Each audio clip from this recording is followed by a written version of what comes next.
ദാമോദർ, ഇവിടെ ഇപ്പോൾ സംഭവിച്ചിരിക്കുന്നത്, അതായത് വലിയ ഞെട്ടൽ താങ്കൾക്ക് ഇതിൽ ഉണ്ടാക്കിയോ എന്ന് ആദ്യമേ അറിയേണ്ടതുണ്ട്. ജനവിധി എന്ന് പറയുന്നത് പല തവണ പല തെരഞ്ഞെടുപ്പുകൾ നമ്മൾ കണ്ടിരിക്കുന്നു. തദ്ദേശ തെരഞ്ഞെടുപ്പുകളിൽ ഇല്ലാത്ത തരത്തിൽ രാഷ്ട്രീയം പറയുന്ന രീതി പോലും നമ്മൾ കണ്ടൊരു തെരഞ്ഞെടുപ്പ് കൂടിയായി ഇതിനെ കണക്കാക്കേണ്ടതില്ലേ? ആ തരത്തിൽ ഈ ജനവിധിയെ താങ്കൾ എങ്ങനെയാണ് കാണുന്നത്? ഞെട്ടലൊന്നും ഉണ്ടാക്കിയിട്ടില്ല, കാര്യം ഞെട്ടേണ്ട ആവശ്യമില്ലല്ലോ. അപ്പോൾ ഇത് പ്രധാനപ്പെട്ട കാര്യം നമുക്കറിയുന്ന പോലെ തന്നെ കേരളത്തിൻ്റെ അകത്ത് ലോക്സഭയ്ക്ക് ശേഷം നമ്മൾ തദ്ദേശ സ്വയംഭരണ സ്ഥാപന തിരഞ്ഞെടുപ്പിനെ കുറിച്ച് പൊതുവിൽ വരുന്നത് ചില ചിത്രത്തിലും മാറ്റുണ്ടാവില്ല, അതിൽ അത്ഭുതങ്ങളൊന്നും സംഭവിക്കില്ല. അത് ഒരു LDF അനുകൂലമാകുന്ന ഒരു പൊതുവി ആഖ്യാനുണ്ടായിരുന്നു. അതുപോലെ തന്നെ മീഡിയയുടെ നരേറ്റീവിലും അവസാന ഘട്ടങ്ങളിലൊക്കെ LDFൻ്റെ ആഖ്യാനത്തിനാണ് ഡോമിനേഷൻ ആയിരുന്നത്. പക്ഷെ അതല്ല യാഥാർത്ഥ്യം എന്നുള്ളതും ലോക്സഭയുടെ കാലത്തുനിന്ന് ഒരു ഭരണവിരുദ്ധ വികാരത്തിന് ട്രെൻഡ് തന്നെയാണ് കേരളത്തിൽ പ്രാമുഖ്യമുള്ളതെന്നും അടിത്തട്ടിൽ അത് തന്നെയാണ് പ്രധാനമായിരുന്നു വളരെ വ്യക്തമായി ഈ തെരഞ്ഞെടുപ്പ് എന്നാണ് എനിക്ക് തോന്നുന്നത്. ആ അടിത്തട്ടിലെ ഭരണവിരുദ്ധ വികാരം, അതായത് പിണറായി സർക്കാർ വിരുദ്ധ വികാരം അടിത്തട്ടിലുണ്ടായിരുന്നു, ലോക്സഭയിൽ പ്രതിഫലിച്ച അതേ വികാരം. അതിനൊപ്പം തന്നെ ശബരിമല വിഷയവും പ്രധാനപ്പെട്ട കാര്യമായി. രണ്ടാമതായിട്ട് നമുക്കറിയാം, തെരഞ്ഞെടുപ്പിനനുബന്ധിച്ച് മുഖ്യ വിഷയങ്ങളായി തെരഞ്ഞെടുപ്പ് കൊണ്ടുവന്ന വികസനമൊന്നല്ല CPM, അതിദാരിദ്ര്യമൊന്നും ആയിരുന്നില്ല.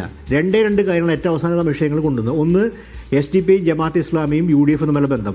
അത് വാസ്തവത്തിൽ BJPക്ക് അനുഗ്രഹമായി, BJPയുടെ ശക്തി കേന്ദ്രങ്ങളിൽ, BJPക്ക് സ്വാധീന സ്ഥലങ്ങളിൽ അത് BJPക്ക് അനുകൂലമായി മാറ്റാൻ സാധിച്ചു. അത് ചുരുക്കി പറയുന്നത് CPMൻ്റെ LDFൻ്റെ വോട്ടുകൾ BJPയിലേക്ക് പോകാൻ കാരണമായി എന്നുള്ള കാരണമല്ലാതെ മറ്റൊന്നും ഉണ്ടായില്ല. രാഹുൽ മാങ്കൂട്ടത്തിൻ്റെ വിഷയം, അത് ഗൗരവമായ വിഷയം തന്നെയാണ്. പക്ഷെ അത് ഉയർത്തിയ രീതി, ശ്രീലമ്പടന്മാർ എന്നൊക്കെ തുടങ്ങി അതിനെ പുറത്തായിരുന്നു മീഡിയ ഒരു ദിവസവും മുന്നോട്ട് പോയ തെരഞ്ഞെടുപ്പ് ദിവസം, അതായത് രണ്ടാമത്തെ തെരഞ്ഞെടുപ്പ് ദിവസം UDFും അതിൽ വീണു. പക്ഷെ അപ്പോഴും ഈ മണ്ഡലകാലത്ത് ശബരിമലയുടെ വിഷയം അവിടെ ഗൗരവമായി നിൽക്കുന്നുണ്ട്. കാര്യം ശബരിമല വിഷയം എന്ന് പറഞ്ഞാൽ ഒരു പൊതുവിഷയം ഇതിൻ്റെ അകത്തുണ്ട്.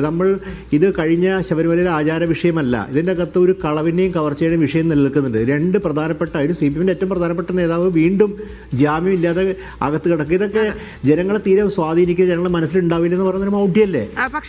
ഈ ഘടകങ്ങളെല്ലാം കൂടി ചേർന്ന് ഓരോ തെരഞ്ഞെടുപ്പിന്റെ സമയത്തും രണ്ട് മുന്നണികളും ഏറ്റെടുക്കേണ്ടി വന്നിട്ടുണ്ട്, ഇല്ലെങ്കിൽ മറുപടി പറയേണ്ടി വന്നിട്ടുണ്ട്. പക്ഷേ അതിനപ്പുറത്തേക്ക് ഇടതു കോട്ടകളിലുണ്ടായ ആ വിള്ളലിനെ, അതായത് ഇടതുപക്ഷത്തിനകത്ത് തന്നെ പല വിഷയങ്ങളിലും അഭിപ്രായ വ്യത്യാസങ്ങൾ ഉണ്ട് എന്നത് പ്രതിഫലിക്കുക കൂടിയാണോ വോട്ടിലൂടെ?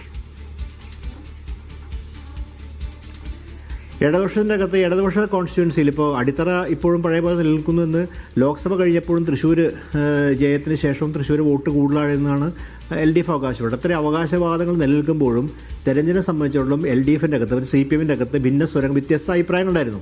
അത് പ്രത്യക്ഷത്തിൽ അവർ ആ അഭിപ്രായങ്ങൾ രേഖപ്പെടുത്തണമെന്നില്ല. പക്ഷേ തെരഞ്ഞെടുപ്പ് സമയത്ത് നമ്മൾ മുമ്പും 2009 കണ്ടിട്ടുണ്ട്, ആ അഭിപ്രായങ്ങൾ രേഖപ്പെടുത്തപ്പെടും. അത് പിണറായി സർക്കാർ വിരുദ്ധ ഒരു വികാരം, അത് നമ്മൾ ഭരണവിരുദ്ധ വികാരം എന്നൊരു അമൂർത്തമായ അർത്ഥത്തിൽ പറയേണ്ട. ഈ സർക്കാരിൻ്റെ നടപടികളും അതിൻ്റെ ഒരു സമീപനങ്ങളോടും പ്രത്യേകിച്ച് നമുക്കറിയാം, ഇന്നിപ്പോൾ MM മണിയുടെ പ്രസ്താവന അത് യാദർശികമായി ഉണ്ടായതല്ല. ആ മനസ്സിലിരിപ്പ് CPMൻ്റെ അകത്തുള്ള ആൾക്കാർക്ക് അറിയാം. അതിനോട് അവർക്ക് തന്നെ എതിർപ്പുണ്ട്. കാര്യം ആ രീതിയിലാണ് ട്രെയിൻ ചെയ്യപ്പെട്ടുള്ളത്. ക്യാമ്പയിൻ നടത്താൻ വേണ്ടി ഒരു ഔദാര്യം സർക്കാരിന് ജനങ്ങൾക്ക് കൊടുത്തു പോലെ അത് ഒരുപക്ഷെ രാഷ്ട്രീയ പ്രവർത്തനം നടത്തുന്ന ജനങ്ങളായിട്ട് ഇവിടെ അടുത്ത് ബന്ധപ്പെട്ട താഴെത്തട്ടുള്ള ആൾക്കാർക്ക് അത് ഉൾക്കൊള്ളാനാവുന്നതല്ല. അപ്പോൾ അങ്ങനെയുള്ള ആൾക്കാർ പോലും എതിർക്കാനും സാധ്യതയുണ്ട്. അതുകൊണ്ട് ഈ വോട്ടിലെ ചെറിയ ശതമാനം ഈ പോളിംഗിൽ കുറവുണ്ടെങ്കിൽ അതുപോലും വാസൽ ഒരുപക്ഷെ വോട്ട് ചെയ്യാൻ പോയതായിരിക്കും, ഇടതുപക്ഷ വോട്ടർമാർ വോട്ട് ചെയ്യാൻ പോയതായിരിക്കും അനുമാനിക്കേണ്ടി വരും.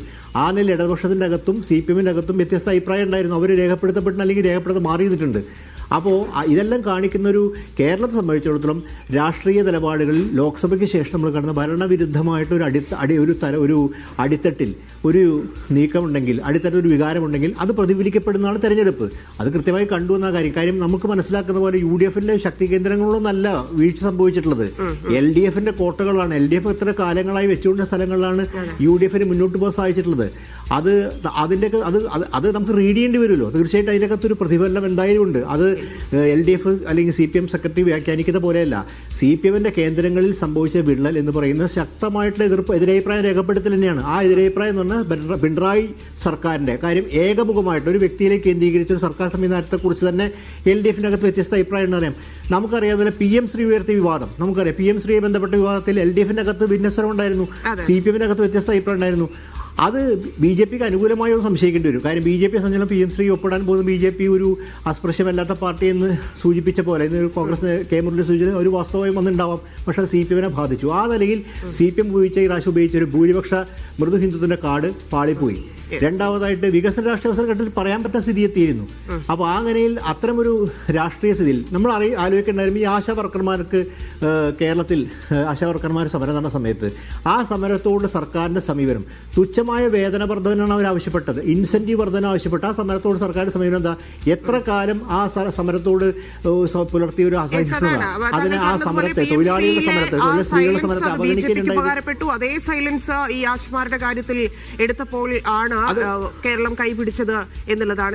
അതേസമയം തന്നെ അപ്പൊ അതിദാരിദ്ര്യം അവസാനിക്കുന്ന സംഭവം, അതെ, അതിദാരിദ്ര്യം അവസാനിക്കുന്ന ഇവന്റ് ആക്കി മാറ്റിയപ്പോൾ ഈ കണ്ടിരിക്കുന്ന ജനങ്ങൾക്ക് തോന്നി ആശാ വർക്കർമാരെ നിഷേധിക്കുകയും സംശയങ്ങൾ ഉയരുന്ന ഇല്ലെങ്കിൽ PM ശ്രീയുമായൊക്കെ ബന്ധപ്പെട്ട് നിലപാടിലുണ്ടായിരിക്കുന്ന മാറ്റം, നിലപാട് എങ്ങനെ പണയം വെക്കാൻ സാധിക്കും എന്നൊക്കെയുള്ള ചോദ്യം അവിടെ തന്നെ ഉയർന്നിരുന്നു എന്നുള്ളതാണ്. അത് ഉൾപ്പെടെ തിരിച്ചടിയായിട്ടുണ്ട് എന്നുള്ള വിലയിരുത്തലാണ് വരുന്നത്.